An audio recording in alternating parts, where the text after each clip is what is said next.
सिद्धारमैया ने हफ्ते के रोज कर्नाटक के वजीर आला और डीके शिवकुमार ने नायब वजीर आला की हैसियत से हल्फ ले लिया। गवर्नर थावर चंद गहलोत ने कांतिराव स्टेडियम में मुनक्किदा बावखार मेगा हल्फ बर्दारी तकरीब में उन्हें ओहदे और राजदारी का हल्फ दिलाया। 75 साल सिद्धारमैया 2013 में अपने पहले 5 साल दौर के बाद वजीर आला के तौर पर अपनी दूसरी मियाद की शुरुआत कर रहे हैं, जबकि 61 साल शिवकुमार इससे कबल सिद्धारमैया के मातहत वजीर रह चुके हैं। शिवकुमार 2024 के लोकसभा इंतखाबात तक कर्नाटक कांग्रेस के सदर के तौर पर भी बरकरार रहेंगे। सिद्धारमैया और शिवकुमार के साथ 8 एमएलए ने भी वजीर के तौर पर हल्फ लिया।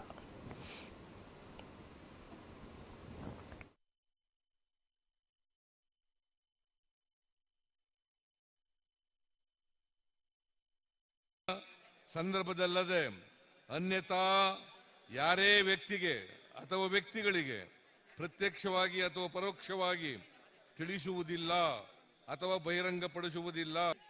ನಿಜವಾದ ಶ್ರದ್ಧೆ ಮತ್ತು ನಿಷ್ಠೆಯನ್ನು ಹೊಂದಿರುತ್ತೇನೆಂದು ನಾನು ಭಾರತದ ಸಾರ್ವಭೌಮತ್ವವನ್ನು ಮತ್ತು ಅಖಂಡತೆಯನ್ನು ಎತ್ತಿ ಹಿಡಿಯುತ್ತೇನೆಂದು ಮತ್ತು ಕರ್ನಾಟಕ ರಾಜ್ಯದ ಉಪಮುಖ್ಯಮಂತ್ರಿಯಾಗಿ ನನ್ನ ಕರ್ತವ್ಯವನ್ನು ಶ್ರದ್ಧಾಪೂರ್ವಕವಾಗಿ ಮತ್ತು ಅಂತಃಕರಣದ ಪೂರ್ವಕವಾಗಿ ನಿರ್ವಹಿಸುತ್ತೇನೆಂದು ಭಯ ಅಥವಾ ಪಕ್ಷಪಾತವಿಲ್ಲದೆ ರಾಗ ದ್ವೇಷವಿಲ್ಲದೆ ಇರುತ್ತೇನೆಂದು ನಾನು ಆದತ್ತ ಅಥವಾ ಅಗತ್ಯವಿಲ್ಲ ಎಂದು ಗಂಗಾಧರ ಹಜ್ರ ಹೆಸರಿನಲ್ಲಿ ನಾನು ಪ್ರಮಾಣ ಮಾಡುತ್ತೇನೆ।